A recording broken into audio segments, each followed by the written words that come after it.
Bom dia a todos, eu sou a Joana, Presidente da APJOF. Bem-vindos ao novo APJOF Info. Hoje vamos abordar um tema que é muito solicitado pelas pessoas que nos seguem aos nossos eventos, que é a disfunção temporomandibular. E para isso temos aqui o fisioterapeuta André Viegas, que é nosso parceiro da Clínica Fisio André Viegas, em Cantanhede, que além de fisioterapeuta, né, e ter várias formações, tem especificamente em disfunção temporomandibular e é isso que nos irá falar hoje. Bem-vindo, André, muito obrigada por teres aceito o convite. Bom dia, Joana, e bom dia a todos. Antes de mais, agradecer a oportunidade de partilhar convosco um bocadinho do que é o nosso conhecimento sobre esta área. Eu vou tentar, ao longo da apresentação, usar uma linguagem muito simples para que todas as pessoas possam compreender e, como não estamos em direto, para tentar minimizar ao máximo as dúvidas que possam surgir a posteriori, mas de qualquer maneira, se depois, quando virem, se ficarem com alguma dúvida ou alguma questão ou algum termo que não tenham compreendido, ou através da associação ou diretamente através dos nossos canais, também estaremos disponíveis para esclarecer. Eu vou então Ok, compartilhar aqui a apresentação e fica à vontade para interromper sempre que achares que é oportuno ou ok, que é obrigada. possível. Ok, então, antes de mais, só contextualizar um bocadinho o que é esta coisa da articulação temporomandibular. Vamos falar um bocadinho da biomecânica, ou seja, de que tipo de movimentos é que existem nestas articulações para ser mais fácil depois compreendermos também um bocadinho o que acontece em situação de disfunção e qual é a relação com a fibromialgia e depois que opções de tratamento ou de intervenção é que são propostas pela literatura. Esta é Ok, uma área que ainda é relativamente recente, as investigações ainda não têm muitos anos, começaram mais ou menos na década de 80, e é uma área que é abordada e estudada, e depois vamos ver isso mais em detalhe ao longo da apresentação, que é alvo de interesse de vários profissionais de saúde. Não é afeto só aos fisioterapeutas, ou só aos dentistas, aos cirurgiões maxilofaciais, aos terapeutas da fala, aos psicólogos. Portanto, há aqui uma série de áreas e de profissionais de saúde que se dedicam ao estudo desta articulação tão pequenina, mas que tem é muito pequenina, mas é super complexa e com imensas relações, e daí ser alvo de estudo e de investigação por diferentes áreas do conhecimento. Que articulação é esta? É a articulação que quando nós estamos com o nosso dedo no ouvido e se avançarmos um bocadinho e quisermos abrir a boca, é a articulação que está imediatamente à frente do ouvido, que se nós abrirmos a boca vamos sentir o seu movimento. Ela é delimitada na parte de cima pelo osso temporal e em baixo pelo maxilar inferior, tá bem? Que nós comumente se designa por mandíbula, o termo que é mais conhecido se calhar do público em geral é maxilar inferior e é isso que eu vou tentar usar para ser mais fácil. Portanto, é a articulação que fica entre estes dois ossos. Entre estes dois ossos temos um disco. O objetivo do disco é dar um bocadinho mais de estabilidade à articulação e de uma forma muito simples evitar que haja fricção osso com osso, permitindo um funcionamento mais harmonioso da articulação. Não esquecer que nós temos duas articulações temporomandibulares, uma à direita, uma à esquerda, e que se influenciam mutuamente. Portanto, para termos um bom funcionamento desta articulação, temos de ter um equilíbrio entre a direita e a esquerda para que todos depois os movimentos de abertura ou de lateralidade, ou todos os movimentos que possam acontecer nesta articulação sejam feitos em harmonia. Ok. Neste vídeo mostra um bocadinho também para terem a noção de alguns dos conceitos que eu falei há bocadinho, que basicamente a articulação desempenha três movimentos principais. A abertura, o de protusão, que é levar o queixo basicamente para a frente, e os movimentos laterais. Tal como nós viemos atrás, aqui temos o osso temporal, o côndilo do maxilar inferior e o disco que está entre os dois ossos e que permite que a articulação seja mais estável. E não esquecer que para a abertura, neste caso da boca ser a ideal, tem que haver um equilíbrio entre o que é a articulação temporomandibular esquerda e direita. Este é o movimento de protusão, que é um outro dos movimentos da articulação em que o queixo avança em relação ao maxilar superior, e na mesma tem que haver aqui uma boa dinâmica entre o côndilo e o osso temporal, e por último o movimento de lateralidade. São três movimentos super importantes que têm que estar com a dinâmica correta para que o funcionamento da articulação e da própria dinâmica dos movimentos seja a ideal. Esta é uma representação esquemática. A seguir eu tenho aqui um pequenino vídeo com um modelo vivo, mas que é basicamente o mesmo. Tem? O osso temporal a delimitar a parte superior da articulação, o côndilo do maxilar inferior e este tecido que nós vemos entre os dois ossos é o disco que se mantém numa posição entre os dois ossos ao longo do movimento. Tem? Isto é só uma visão para terem também a noção de como é que funciona realmente a articulação e da complexidade que existe nestes três movimentos. Em média, é algo que nós não temos muita noção e nem pensamos quantas vezes é que nós usamos esta articulação, mas nós usamos em média 1500 a 2000 vezes por dia que solicitamos esta articulação, portanto é uma articulação que está sujeita a bastante uso durante o nosso dia-a-dia. E aqui importa desde já começar a reter alguns conceitos, que alguns hábitos que em termos de função não têm qualquer objetivo, mas que podem ser prejudiciais sobrecarregando a articulação, ou seja, aumentando em muito este número médio de vezes em que a articulação é solicitada. Portanto, tudo o que sejam aqueles hábitos que muitas vezes nós vemos, como roer as unhas, o mordiscar a caneta, o mordiscar o lápis, o estar constantemente com a pastilha elástica, ou querer comer, neste caso aqui é um hambúrguer, mas tudo o que implica aberturas máximas muitas vezes, são todo o tipo de hábitos que idealmente devem ser evitados quando em presença de disfunção, porque aumentam ainda mais a solicitação desta articulação. Aqui vamos começar a introduzir o conceito de disfunção temporomandibular, que é um conceito algo complexo e que, segundo a Academia Americana de Dor Orofacial, a disfunção temporomandibular consiste num conjunto de patologias, ou seja, não estamos a falar de uma única patologia, que afetam tanto os músculos mastigatórios como a articulação em si e todas as estruturas associadas. Ou seja, podemos ter uma disfunção com um padrão sobretudo muscular, podemos ter uma disfunção em que o padrão é sobretudo articular, ou podemos ter uma disfunção mais com um padrão misto. A etiologia é multifatorial, já vamos ver à frente que há muitos fatores que influenciam para e que estão ou que poderão estar presentes em situação de disfunção. Começam os estudos a notar que há alguma associação entre a disfunção temporomandibular e a fibromialgia. Frequentemente, as pessoas com fibromialgia apresentam dor orofacial, ou seja, dor na face ou dor na articulação temporomandibular, e parece que os estudos nos indicam que em ambas as condições estão presentes alterações do sono, situações de ansiedade, stress e problemas digestivos. A prevalência das disfunções temporomandibulares já é bastante considerável, sendo já considerado mesmo um problema de saúde pública, porque afeta entre 9 a 13% da população mundial. É uma das principais causas de dor crónica orofacial e tem grandes repercussões na qualidade de vida e na execução das atividades de vida diária das pessoas. A maioria dos casos, a maioria dos pacientes são do género feminino, com início da sintomatologia em média entre os 20 e os 40 anos de idade. Mais alguns dados que eu achei interessante partilhar da relação entre a disfunção temporomandibular e as pessoas com fibromialgia, que o que os estudos nos indicam é que 18% das pessoas que têm a disfunção temporomandibular são portadoras de fibromialgia e que 65 a 80% das pessoas do género feminino com fibromialgia apresentam disfunção temporomandibular e, como vimos há bocadinho, é muito mais frequente nas mulheres do que nos homens, enquanto nos homens esses números se resumem a apenas 11% dos casos.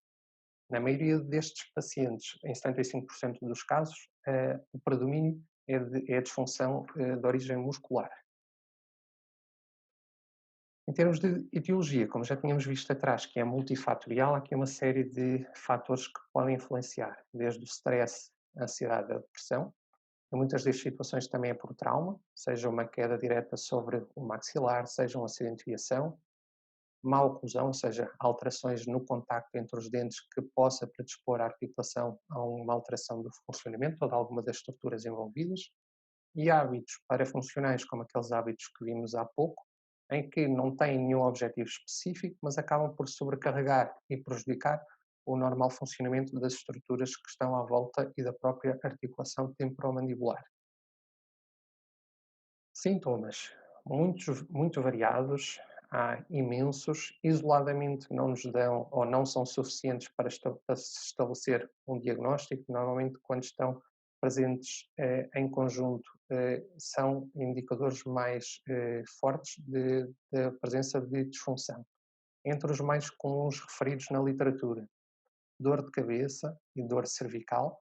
E já vamos ver à frente qual é a relação que existe entre a coluna cervical e a articulação temporomandibular.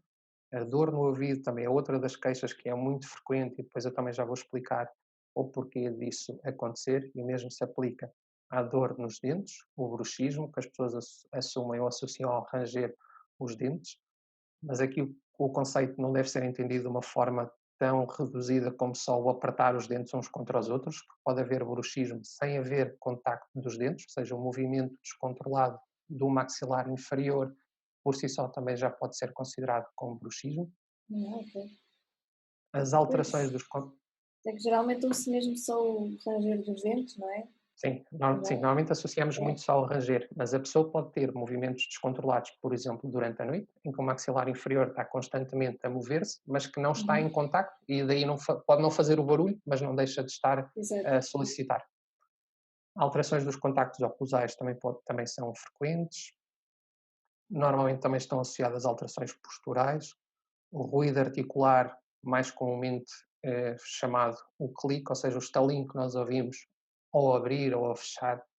Aqui também chamar a atenção que há uns anos atrás dava-se muita importância ao estalinho e associava-se a um sinal mais importante do que hoje. Hoje o estalinho articular ou ruído articular é de valorizar se estiver associado a outros sintomas e se estiver também associado à dor. Hoje em dia já sabemos que o estalinho não deve ser tão valorizado como era há uns anos atrás. Pode ser sinal de alguma disfunção, mas nós temos outras articulações em que estalamos ao mover e que não são necessariamente sinais de desgaste ou de disfunção. Também é frequente a limitação do movimento, de algum dos três movimentos que nós vimos anteriormente, nomeadamente da abertura. Estes são alguns dos sintomas com que nós podemos deparar e que encontramos mais frequentemente. A influência da coluna cervical é bastante grande, porque a face e, nomeadamente, a articulação temporomandibular tem a sua inervação pelo núcleo que se chama núcleo trigêmeo cervical, que tem origem na coluna cervical, ou seja, havendo alguma disfunção na coluna cervical ou algum compromisso ou alteração na inervação ou na informação que é transmitida por este nervo, pode gerar ou pode contribuir para a presença de dor, seja de cabeça, seja na face, ou seja na própria articulação. E hoje em dia nós também sabemos que a posição do maxilar inferior depende muito do equilíbrio muscular e está muito dependente dos músculos da coluna cervical. Daí estar muito frequentemente associado ao trabalho da fisioterapia nos casos com disfunção temporomandibular, a abordagem à coluna cervical, exatamente por estes dois motivos. Há bocadinho falávamos que uns dos sintomas muito característicos são a dor nos dentes e a dor nos ouvidos. Isso está muito relacionado também com síndrome de dor miofascial, que aparece muitas vezes neste tipo de quadros, ou seja, de origem muscular, em que basicamente a dor é projetada para outras estruturas, que poderá ser, por exemplo, para os dentes ou para o ouvido, como consequência de uma alteração do comportamento de um determinado músculo. Eu aqui trouxe um mapa da projeção da dor dos dois músculos que mais frequentemente aparecem com esse comportamento.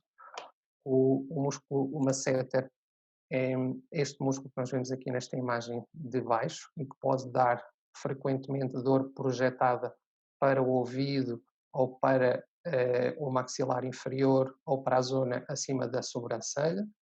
O segundo músculo temporal também, que é este músculo que nós vemos aqui nesta imagem, e que também pode dar dor projetada, nomeadamente para os dentes e para a região acima da acima do sobrolho.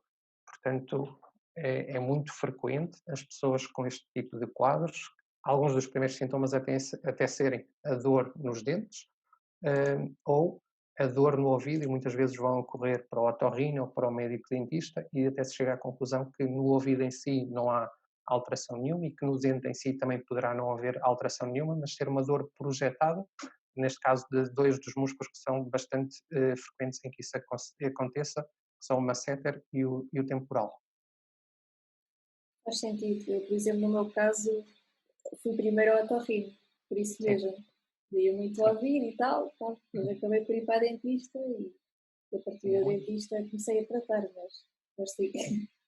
é muito frequente e é uma das dificuldades neste tipo de pessoas com estes problemas, é que como os sintomas são tão variados, muitas vezes até se conseguir um diagnóstico correto leva tempo e depende da ação concertada entre vários profissionais de saúde. Uhum. Daí muitas vezes, e às vezes encontramos profissionais de saúde que não estão tão alertados ou tão suscetíveis para este tipo de condições e às vezes perdemos muito tempo até se conseguir chegar à origem do problema e, neste caso, para depois começar a abordar da forma mais adequada. Exato. Em termos de intervenção, também é outra das questões que se colocam muitas vezes. Qual é o profissional que eu devo recorrer? Não há uma resposta correta. Deve ser a vários. Como já vimos, tem tantas manifestações e depende de tantos fatores. O que a investigação sugere é que a abordagem seja concertada, ou seja, uma abordagem interdisciplinar entre vários profissionais de saúde.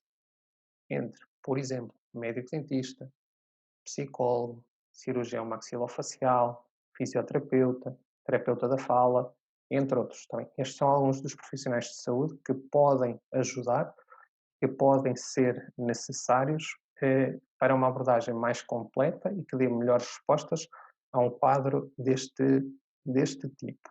O que as investigações também nos dizem é que preferencialmente se deve começar com uma abordagem conservadora, ou seja, não se devem logo começar com abordagens invasivas, seja com, por exemplo, com abordagem cirúrgica, e que essas devem ser as últimas opções. Não quer dizer que todos os casos consigam bons resultados pela abordagem conservadora, mas o que é sugerido é que inicialmente se comece com uma abordagem conservadora e que se progrida se houver necessidade para abordagens mais invasivas, mas não como uma primeira abordagem. De forma genérica, essa abordagem conservadora pode e deve tocar no aspecto educativo, por exemplo, nestas questões da biomecânica da articulação, da influência de hábitos errados que nós podemos ter e que podem sobrecarregar a articulação, sobretudo uma abordagem cognitivo comportamental, com a fisioterapia associada, com a intervenção do médico dentista, por exemplo, com aparelhos intraorais ou com outras abordagens que sejam necessárias e com a via farmacológica ou com a ajuda da medicação, que também muitas vezes é uma mais-valia. Em termos um bocadinho mais especificamente da nossa área, objetivos da fisioterapia ou de que forma é que a fisioterapia pode ajudar no alívio da dor, no aumento da amplitude de movimento, ou seja, na melhoria da dinâmica do movimento da articulação, sobretudo quando existem alterações na mobilidade, seja da coluna cervical, seja de algum daqueles três movimentos da mandíbula, abertura, lateralidade ou protusão, e que nós com as nossas técnicas possamos conseguir ajudar as pessoas a aumentar e a ganhar amplitude, aumentar a flexibilidade das estruturas, seja das estruturas da própria articulação ou de outras estruturas, como da coluna cervical, que podem estar mais rígidas e terem algumas restrições de movimento, e promover então esse tal equilíbrio entre os diferentes músculos. Quando há alterações posturais, também podemos intervir sobre a melhoria da postura.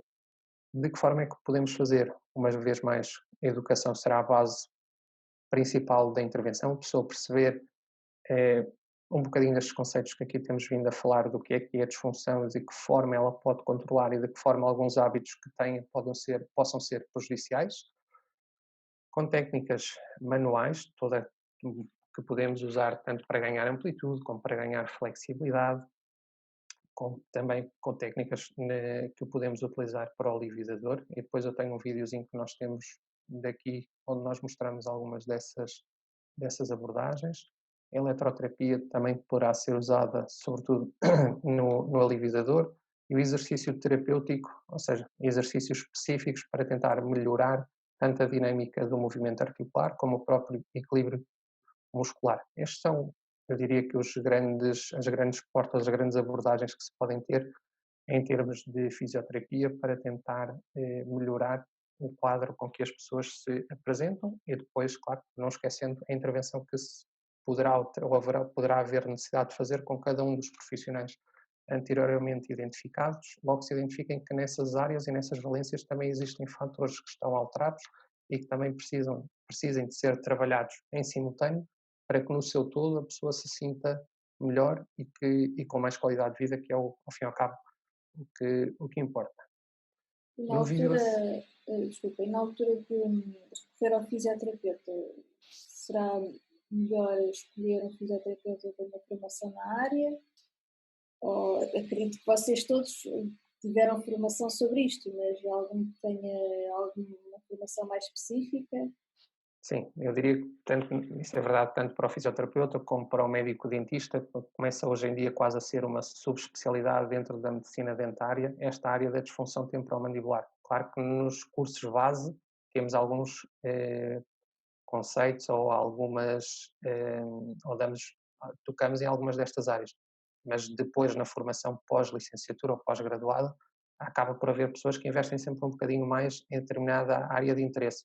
E eu diria que, respondendo à questão, que sim, tanto no médico dentista era importante que seja um médico dentista que esteja à vontade e que tenha formação avançada na área da articulação temporomandibular e da disfunção temporomandibular, e o mesmo se aplica à fisioterapia, porque acaba por ser uma intervenção específica e especializada sobre este conjunto de estruturas, é que, claro que se for alguém que tenha formação mais direcionada para isso e mais experiência, conseguirá também proporcionar um melhor resultado. Uhum. Mas eu diria que sim. Okay. Bem, no vídeo a seguir, só para não se assustarem, porque não estamos com máscara, o vídeo já foi gravado há alguns anos, não foi gravado recentemente, e é basicamente uma demonstração de algumas técnicas de terapia manual que nós utilizamos e que algumas delas são intraorais, ou seja, em que nós colocamos a nossa mão dentro da boca da pessoa, no caso em conver, para ajudar um bocadinho a melhorar a dinâmica e a mobilidade do côndilo, do maxilar inferior, e depois também vão ver alguns exemplos de exercícios em que nós usamos para melhorar o recrutamento de alguns músculos da coluna cervical, que depois vão ter influência sobre o comportamento da articulação.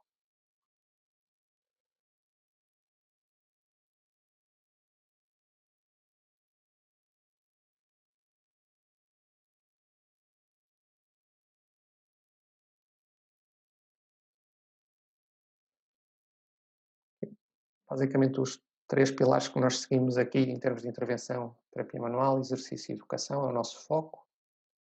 Aqui vemos algumas técnicas de terapia manual aplicadas sobre a coluna cervical ou indiretamente sobre a articulação. Aqui também continuamos com algum trabalho sobre a coluna cervical, porque já vimos anteriormente a relação importante que há entre a coluna cervical e a disfunção da articulação temporomandibular.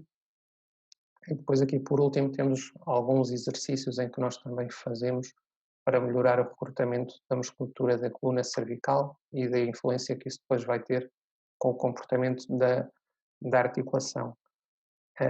Pode parecer um bocadinho desconfortável, mas não é. Também, na maioria dos casos, são técnicas muito suaves, até porque há quadros em que a pessoa se apresenta com muita dor e que vem com a dor muito exacerbada, e são técnicas, ou tentam ser técnicas aplicadas de uma forma muito suave e não de uma forma brusca nem agressiva.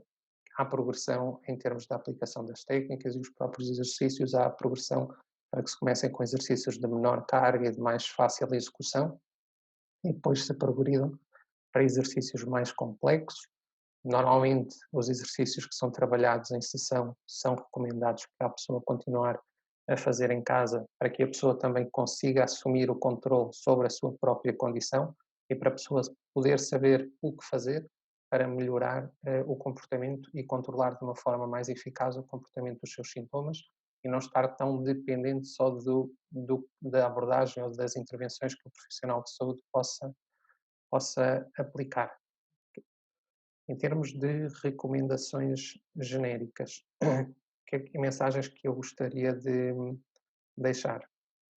Evitar os hábitos que nós identifiquemos e que não servem para nada, tá bem? Seja roer as unhas, ou mordiscar a caneta, ou mordiscar o lábio, não têm função nenhuma específica e podem ser prejudiciais, ou seja, aumentando ainda mais a solicitação sobre uma articulação que normalmente já trabalha ou já é solicitada 1500 a 2000 vezes por dia. Então, se esse tipo de hábitos não tem qualquer interesse ou não tem qualquer objetivo, é importante as pessoas conhecerem o prejuízo que isso pode acarretar e sozinhas ou com ajuda, substituírem esses hábitos viciosos por outro tipo de comportamentos. Exercício físico, no seu todo, tem inúmeros benefícios, não só nesta questão da disfunção temporomandibular, mas também quando falamos nas questões associadas à alteração do sono, à ansiedade, à depressão, e hoje sabe-se que o exercício físico é uma das abordagens mais completas e com mais benefícios em termos gerais de saúde. Então, claro que temos sempre a questão associada da diminuição da tolerância ao esforço e do síndrome da fadiga. Quando falamos de exercício físico, o exercício físico seja tolerável e confortável para a pessoa e feito, sobretudo, de forma progressiva. Quem nunca fez exercício não pode querer começar amanhã a fazer 1 hora de caminhada, ou a fazer 1 hora de natação, ou a fazer 1 hora de bicicleta se não tem tolerância ao esforço. Não tem problema em começarmos com períodos muito curtos, dar tempo ao corpo para se adaptar, progressivamente vai começar a sentir os benefícios desse exercício e vai começar a sentir melhorias no seu estado geral de saúde. Em termos de dicas muito simples de coisas que nós podemos fazer em casa para ajudar também um bocadinho a controlar os sintomas e que são algumas das dicas que nós normalmente damos em sessão. Ensinar o repouso mandibular, o que é que isto quer dizer? Ensinar a que tenhamos uma posição do maxilar inferior que seja mais favorável e que diminua a pressão sobre a articulação. Normalmente, como é que isso consegue? Há um reflexo que nós temos, que se empurrarmos a língua contra o céu da boca, favorece o afastamento dos dentes. E se não tivermos os dentes em contacto, os músculos mastigatórios relaxam e diminuem a pressão sobre a articulação. Portanto, um truque muito simples é, de vez em quando, língua a fazer força lá para cima contra o céu da boca. Isso vai ajudar o maxilar inferior a relaxar e pode ser algo muito simples de irmos fazendo ao longo do nosso dia a dia. E depois, 2 manobras que também são relativamente simples de serem feitas de forma autónica e ajudam a reduzir a pressão articular na própria articulação temporomandibular ou na coluna cervical e podem ser feitas a da articulação temporomandibular em simultâneo sobre as 2 articulações ou de forma unilateral, ou seja, uma vez em cada articulação. Em simultâneo, basta nós apoiarmos as nossas mãos seguindo o contorno da face, tá bem? É deixar as mãos relaxar e depois é fazer um pequeno movimento de tração, ou seja, como se nós quiséssemos puxar as nossas mãos no seguimento da nossa cara.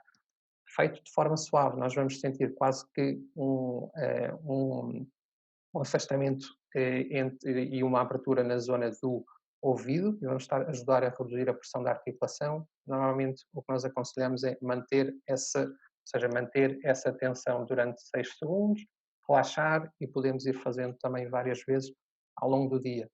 Se a dor for mais unilateral, ou seja, se a dor for mais sobre um dos lados, podemos utilizar com a mão contrária, neste caso se for sobre a articulação esquerda, a mão direita no seguimento da face e fazer o mesmo movimento de tração, como se quiséssemos puxar ligeiramente, ou se for sobre o lado direito, com a mão esquerda ao longo da face e um pequeno movimento do puxar no seguimento, no contorno da nossa cara, que vai ajudar a reduzir a pressão sobre a articulação e que facilmente podemos fazer para nos ajudar a controlar os sintomas durante o dia. A descompressão da cervical também podemos fazer de uma forma relativamente simples, cruzando as nossas mãos e apoiando na base da nossa cabeça e depois o movimento vai ser quase que se imaginássemos que aqui tivesse a nossa cabeça, o tracionar em direção ao teto, ou seja, quase nós quiséssemos, entre aspas, arrancar a cabeça em direção ao teto e manter essa pressão também durante 5, 6 segundos e podemos ir repetindo.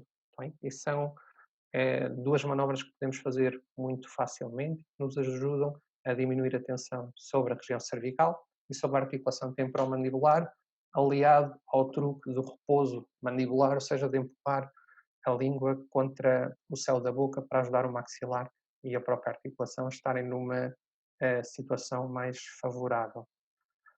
Reforçar, sobretudo nesta condição, que a interdisciplinaridade é fundamental também. Não esquecer que não é área exclusiva de intervenção do médico dentista, do cirurgião maxilofacial, do terapeuta da fala, do psicólogo, do fisioterapeuta, que normalmente a ação coordenada entre os vários profissionais de saúde proporciona à pessoa melhores resultados e, idealmente, começar por uma abordagem conservadora, ou seja, não terem pressa e não irem logo à procura de uma solução cirúrgica ou de uma solução mais invasiva, que não quer dizer que não seja necessária em alguns dos casos, mas que não deve ser o ponto de partida. Estas acho que são as mensagens mais importantes que eu gostava que retivessem e que já permitem ter algum conhecimento e já permitem ter também algum controle sobre a sua própria situação. E basicamente era isto que eu tinha preparado. Não sei, Joana, se tens alguma questão, se há alguma coisa que tu gostavas de ver. Sim, temos aqui algumas questões que algumas pessoas enviaram, que algumas já abordaste, como é, por exemplo, como é que se faz o diagnóstico. Queres aprofundar um bocadinho mais especificamente no processo diagnóstico para a disfunção? Sim, ou seja, aí depois é importante passar pelos vários profissionais de Sim. saúde que possam ser úteis durante este processo. Não posso Idealmente, falar. idealmente para a fibromialgia devíamos ter uma equipa multidisciplinar, Exatamente. não é? Idealmente. Sim, sim, sim, sim. Sim. Eu posso falar um bocadinho em termos da área da fisioterapia. O que é que nós fazemos em termos de diagnóstico ou em termos de avaliação? Avaliamos a mobilidade, ou seja, se existem ou não restrições de movimento, tanto na coluna cervical como no próprio, naqueles 3 movimentos que nós falámos inicialmente, da abertura, da lateralidade e da protusão. Avaliamos como é que está a parte muscular, se há alterações posturais que possam favorecer a sobrecarga desta articulação e depois identificamos quais são os tecidos dentro das estruturas que estão envolvidas à volta da articulação, os tecidos que estão mais sensíveis, para depois selecionarmos as técnicas que são mais adequadas em função do estado de sensibilidade desses próprios tecidos. Em função depois também do quadro e da avaliação da função muscular, selecionamos quais são os exercícios que são mais adequados e muitas das vezes, por exemplo, eu falo no meu caso, muitas das vezes até as pessoas começam por aqui, depois fazer o encaminhamento e fazer o relatório para os profissionais de saúde que parece que seja pertinente em função do quadro que a pessoa apresenta. Mas já começa, pelo menos aqui, a haver uma boa articulação entre o que é o trabalho do cirurgião maxilofacial, do dentista e do fisioterapeuta, não esquecendo que a parte da psicologia e da terapia da fala também podem ter muita importância. Depois, claro, cada um dos outros profissionais na sua área vai seguir padrões de avaliação específicos para identificar que fatores é que também podem estar na sua área de intervenção alterados e que possam ser pertinentes de abordar para que no conjunto da intervenção dos vários profissionais de saúde o resultado seja mais efetivo e a pessoa possa sentir de facto a melhoria do seu quadro. Exato. Depois perguntam em relação ao tratamento, isso depois também depende muito do estado da pessoa, não só, neste caso estamos a falar da fibromialgia, por exemplo, como está a fibromialgia entre aspas a comportar-se e também o nível de dor na ATM, o nível da abertura, por exemplo, essas coisas.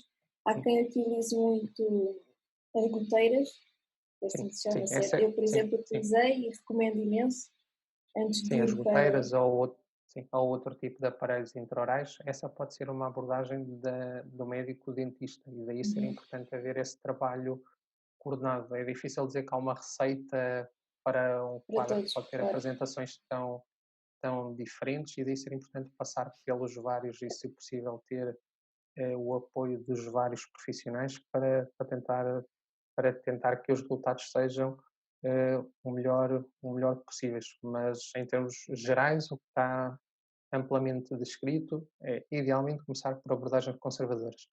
E nós também sentimos muitas vezes a pressão dos próprios doentes na busca de uma solução definitiva e do acharem que oh, se eu puder ser operado eu vou ficar bem. E nós sabemos que não é necessariamente assim, não é? E que não deve ser esse o caminho. Às vezes perde-se muito tempo e leva muito tempo o diagnóstico e até começar a haver essa intervenção coordenada, mas é preferível começarem-se por abordagens conservadoras do que começar por abordagens que podem já ser irreversíveis, não é? E que depois de as fazer, que limita muito mais o leque de opções seguintes. E geralmente nessas abordagens conservadoras, o que é que incluís? Pronto, depende da especialidade. Eu, no meu caso, fui seguida por dentista, foi a goteira, foi aparelho, ela também me recomendou fisioterapia. Acredito que passa um pouco por aí, claro, depois a medicação depende se Sim, estou em alturas piores ou não.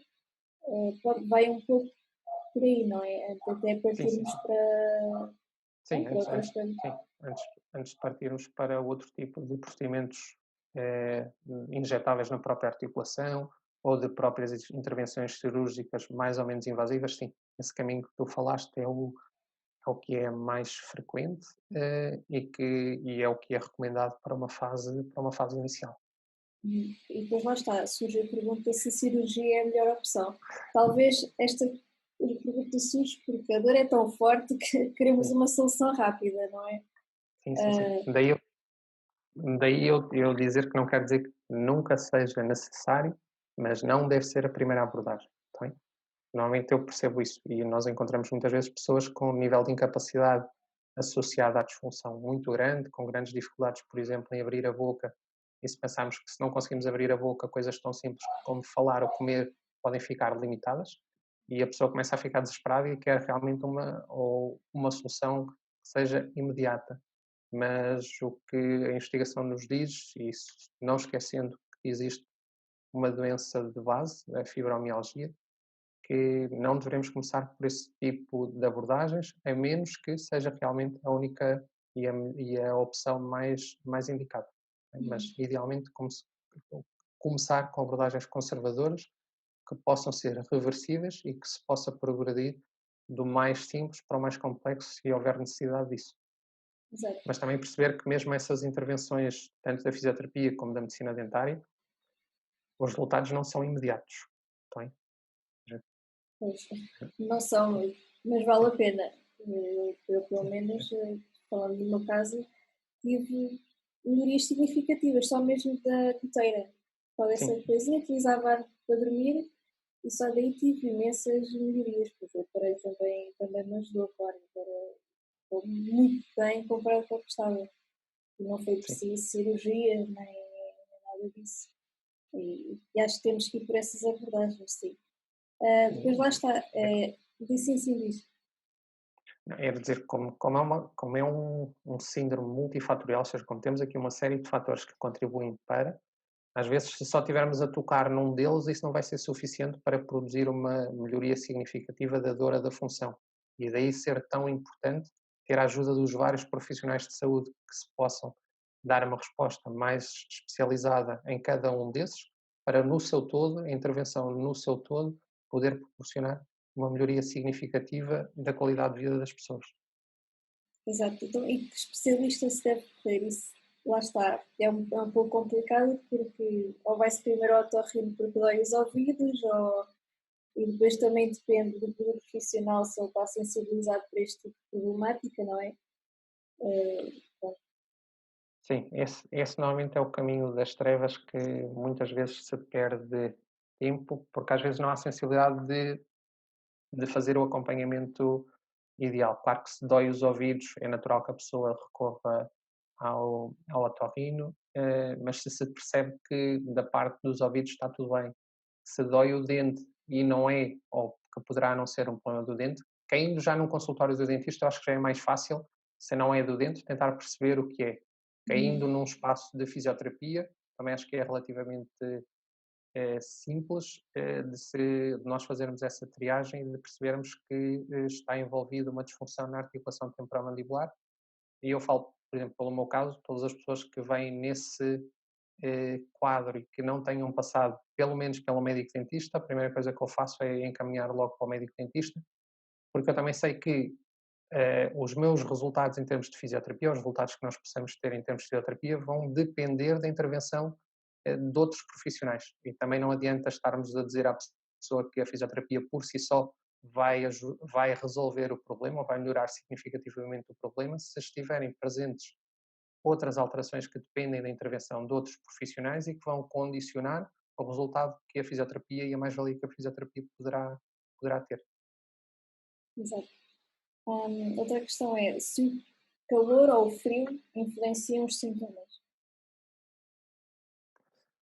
Em termos científicos, vou dar duas respostas. Em termos científicos, hoje em dia já se questiona muito o benefício do frio e do quente. Bem, não quer dizer que a ciência não consegue demonstrar de uma forma robusta os benefícios com a aplicação do calor ou do frio. Sabemos, e o que nos mostra é que o exercício tem muito mais efeito e muito mais ação do que o calor ou do frio. Por exemplo, aquelas estratégias que falávamos há bocadinho, do repouso mandibular ou as estratégias de descompressão da cervical ou da articulação, têm melhores resultados em termos de diminuição, por exemplo, da dor, do que o calor e o frio. Agora, se me perguntares, os doentes referem, por exemplo, que aplicando calor na região da cervical sentem uma sensação de relaxamento, que isso vai ajudar a diminuir, por exemplo, a dor na face ou a dor de cabeça, sim, acontece muitas vezes. Bem, apesar de a evidência científica ainda não ser muito robusta a suportar a aplicação do calor ou do frio, da experiência e do feedback que nós temos das pessoas, sobretudo com o calor, sobre a rigidez e sobre a tensão muscular associada, sim, as pessoas normalmente Ok. reportam resultados positivos. Eu acho que esta pergunta era mais no sentido do clima. Se isso pode influenciar a dor na articulação. Acho que isso é um pouco relativo. Isto falando de fibromialgia, porque há pessoas que se dão bem quando está calor lá fora, outras pessoas ficam pior quando está frio lá fora. Acho que também varia um pouco por aí, não é? Sim, sim, a percepção de dor é influenciada, hoje sabemos que a dor é um fenómeno muito complexo que depende de imensos fatores, e que, sobretudo nesses quadros de envolvimento do sistema nervoso central, que é difícil para atribuir a culpa da dor só a um fator, ou está Uhum. calor ou está frio, porque muitas vezes as mesmas pessoas dizem que em determinadas situações, até de dias mais quentes, podem estar melhor, e noutra altura, já um dia mais quente até se vão sentir pior, e isso é o mesmo com o frio. Exato. Pois, e lá está, depende muito da pessoa. Depois perguntam-me aqui porque é que dói os dentes ou os ouvidos, e isto acho que já explicaste bastante bem lá atrás. Sim. Aí só ter o cuidado de não esquecer que podem haver problemas no dente a provocar dor, também, e podem haver problemas no ouvido a provocar dor. Também não vamos assumir que é tudo uma dor Exato, projetada, pode não ser, também. Partindo do pressuposto, ou partindo da avaliação do profissional, que está tudo bem no ouvido e que está tudo bem no dente, e que quando nós pressionamos aqueles músculos nós conseguimos projetar aquela dor, aí associamos que estamos presente a um quadro de, sobretudo, predomínio muscular, e que aí será a disfunção do músculo a projetar essa dor para o ouvido ou para o dente, mas não passar a ideia de que não existe a dor do dente provocada por uma alteração no dente ou a dor no ouvido provocada por algum problema no ouvido. Portanto, também exato. não podemos depois ser extremistas a pensar que dói-me o dente, mas eu não tenho nada no dente. É preciso avaliar, está bem? Sim, isso também se aplica no geral à própria fibromialgia. Exatamente, Acho que não está se bem? pode associar tudo à fibromialgia. Às vezes pode Exatamente, aparecer um sim. sintoma novo, convém consultar médico de família, por exemplo. Sim, sim, Pode sim, ser sim. outro problema e lá Sim, está, que não não deve sei. ser, sim, que não deve ser desvalorizado e tem que ser avaliado. Não é só porque eu tenho disfunção temporomandibular que se me tiver a doer o ouvido, eu posso ter uma otite ou posso ter Por outro exemplo, problema do ouvido e não quer dizer que só que seja decorrente da disfunção. Por isso tem que ser, obviamente, avaliado pelo profissional adequado para se perceber depois qual é a melhor estratégia para lidar com isso. exatamente. Aqui, já falaste um pouco, mas o que é que se pode fazer em casa para aliviar os sintomas? Além desses exercícios que já falaste, o que é que a pessoa pode fazer? Por Sim, exemplo, em altura de crise, quando está ali com aquelas dores mesmo fortes sim. do maxilar. Em altura de crise seriam as 3 estratégias que falámos do repouso mandibular, da descompressão cervical e da descompressão da articulação temporomandibular. Essas seriam as 3 chaves para a altura de crise. Outras coisas em casa temos que perceber, começar a visualizar os nossos hábitos e identificar se alguns daqueles hábitos que nós hoje já sabemos que são prejudiciais, se nós estamos frequentemente a solicitá-los, seja a roer as unhas, a caneta, o lábio, ou se estamos a trabalhar e estamos constantemente a apertar os dentes uns contra os outros, são tudo hábitos que podem favorecer a sobrecarga da articulação e depois contribuir para a dor. O pouco hábito de movimento também contribui para que as estruturas estejam sempre a ser solicitadas da mesma forma e estarem sempre a ser sobrecarregadas da mesma forma. Com isto eu quero dizer que durante o nosso dia a dia devemos ter diversidade de movimento, evitar passarmos muito tempo na mesma posição, porque o nosso corpo foi feito para se mexer. E enquanto nos movimentarmos, vamos estimular e solicitar estruturas diferentes, vamos aumentar a carga sobre umas, diminuir a carga sobre as outras, e é essa variedade de estímulos e de movimento que permite que o sistema no seu todo esteja mais equilibrado, e evitar passarmos tempo excessivo, mais que 1, 2 horas, na mesma posição. Essa seria a outra, a outra dica para se fazer em casa. O nosso corpo não foi feito para estar parado. Bem? Portanto, pessoas que tenham que estar constantemente sentadas, portanto, trabalho administrativo ou de secretário, que tenham que estar constantemente em pé a fazer algum tipo de trabalho, por exemplo, estava a lembrar nas fábricas, é bom que de tempo a tempo haja, nem que seja alguns minutos, para sair daquela posição, alterar a carga sobre as estruturas que estavam a ser mais solicitadas, para que o corpo se possa ter uma resposta mais harmoniosa e as estruturas possam estar mais equilibradas.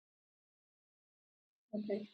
E é Bem, preciso isto claro que agora. a parte Sim, do sim. exercício físico, pelos benefícios que já falámos, e o controle do sono é super importante, porque é de noite que a noite é indispensável para a recuperação e para o reequilíbrio do nosso corpo. Tá bem? Ok, agora surgiu-me aqui uma pergunta, que às vezes parece que ia-me acontecer, se é possível existir o próprio bloqueio da articulação. Pode, sim. Em caso Pode, de isso acontecer, claro que isso é um extremo, não é? O que é que a pessoa deve fazer? Porque acredito que primeiro deve entrar em pânico, ver a articulação bloqueada, sim, isso pronto, além da dor. acontece. O Sim, que é aí que. procurar, sim, a ajuda, neste caso médica, para se avaliar o tipo de bloqueio que é e o tipo de intervenção a executar. Mas sim, não quer dizer que seja frequente em todas as pessoas, mas por vezes acontece quadros de bloqueio que inicialmente é irredutível, ou seja, a pessoa fica mesmo com a boca na posição em que estava e depois só progressivamente é que começa a recuperar alguma mobilidade. Exato, eu noto isso, por exemplo, pronto, já estou muito melhor do que eu estava, e estou a falar na minha experiência pessoal, por isso é que estou-me lembrando de perguntas. O bocejar, por exemplo, eu já estou muito melhor, já tenho uma abertura de boca muito melhor, já não tenho as dores que tinha, mas o bocejar, ou por exemplo, ou comer o hambúrguer, tenho que abrir muito a boca. Eu Sim, tenho que ter não muito é. cuidado, eu não vou abrir a boca até ao máximo, Sim, porque eu sim, sim. sei muito bem que eu nunca fico bloqueada, mas já estive no quase, acho eu. Mas ameaça, sim. É a Sim, ameaça, e eu não quero chegar lá e sim. então, por exemplo, Pessoas. bocejar, etc., tenho muito cuidado para não abrir a boca até ao máximo. Agora já Sim, faço isso mais ou menos automático, já me habituei. Mas é complicado. Pronto, não quero chegar a esse ponto e acho que corre esse risco. Pronto. sim. A questão do bocejar é por ser um movimento muito descontrolado, ou seja, em que nós não estamos conscientes e vamos ao extremo da amplitude. Pessoas que têm disfunção da articulação temporomandibular devem evitar ir ao máximo da amplitude. Está bem? porque no final da amplitude disponível, é uma zona da articulação que é mais sensível, mais difícil de controlar e que sobrecarrega mais a articulação.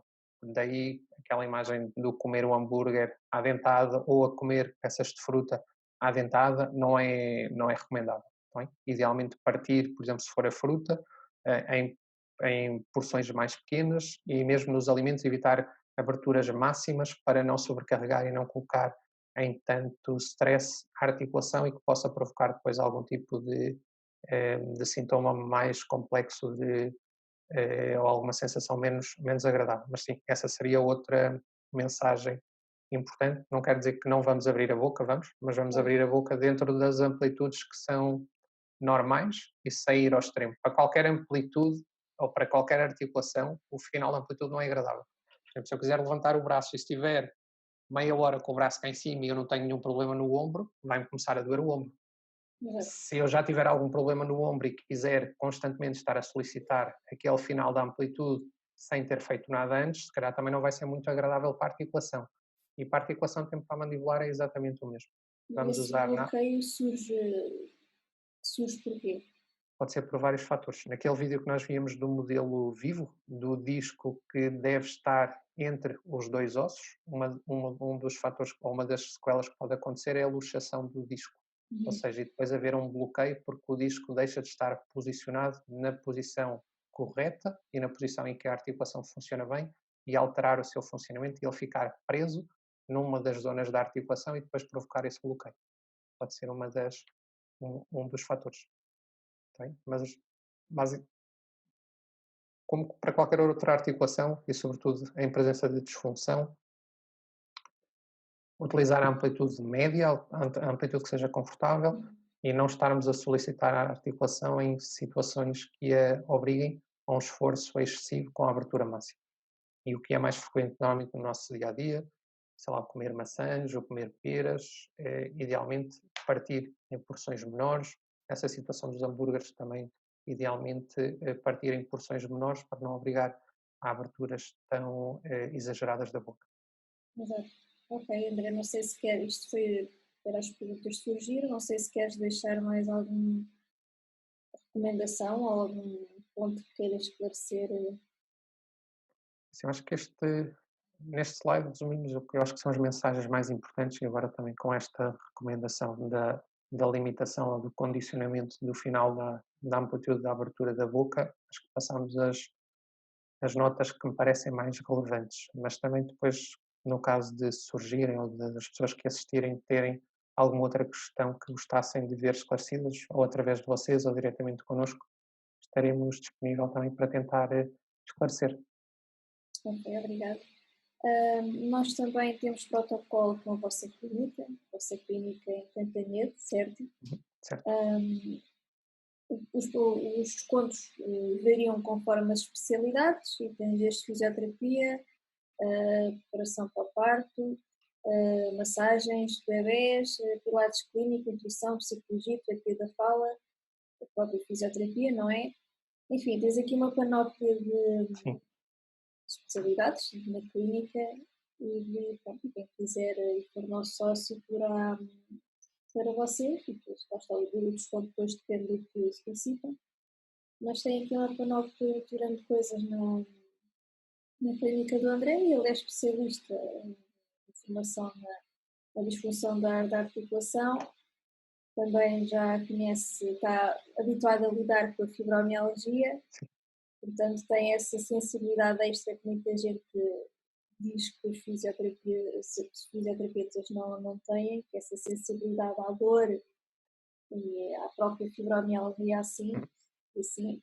Acredito, mas não é só a fisioterapia, né? Nós ainda passamos muito pela discriminação e não acreditar em nós por falta de educação, de conhecimento e formação. Conhecimento, sim.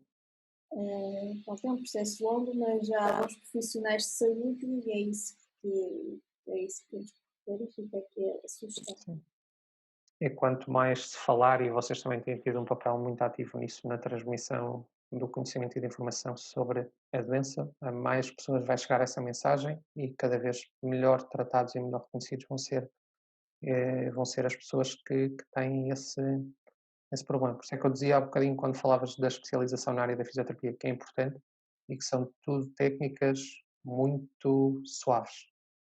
Não é como em outras áreas da fisioterapia ou em outros tipos de problemas que nós podemos ter uma abordagem que entra um bocadinho mais na dor.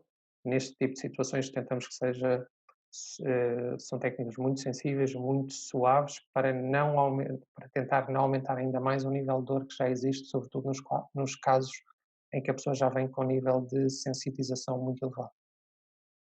Exato, e assim deve ser, se a pessoa já Sim, vai, por exemplo, está em crise da própria fibromialgia e vai fazer um tratamento para a TM ou para qualquer que seja um tratamento de fisioterapia, convém o profissional ter essa sensibilidade e para já tem que haver comunicação entre ambos sim, para isso é poder, indispensável. pronto, que é para poder ser executado um serviço terapêutico à pessoa, não é? Claro. Sim, por isso é que nós tocamos também muito na palavra educação e tem subjacente o conceito de comunicação. Nem a pessoa pode ter vergonha de expressar o que é que está a sentir, independentemente de achar que está-se a queixar de muitas coisas ou que se está a queixar de muitos locais diferentes. Se não o fizer, também o profissional depois vai ter mais dificuldade e do outro lado também tem que haver sensibilidade para ir questionando e ir adaptando a sua intervenção em função da forma como a pessoa se sente e que pode variar e é natural que varie de dia para dia. Exato. Ok. Da minha parte é tudo, só me resta agradecer para já pelo teu trabalho e também por essa tua sensibilidade para com os doentes. Já és nosso parceiro há muito tempo, já foste orador nas nossas palestras e é sempre muito bom receber-te. Para já gosto das tuas apresentações, acho que és bastante esclarecedora e podemos ajudar muita gente e só tenho a agradecer. Ok, eu Obrigada por agradecer o participares. convite e dar-te mais uma vez os parabéns, que acho que vocês têm feito um trabalho de divulgação e de educação das pessoas que é fundamental e que chega cada vez a mais pessoas e também o nosso obrigado pelo excelente trabalho que vocês têm feito. Obrigada, André. Tudo bom Obrigado. e até breve. Vocês também. Até breve. Tchau. Obrigado. Tchau.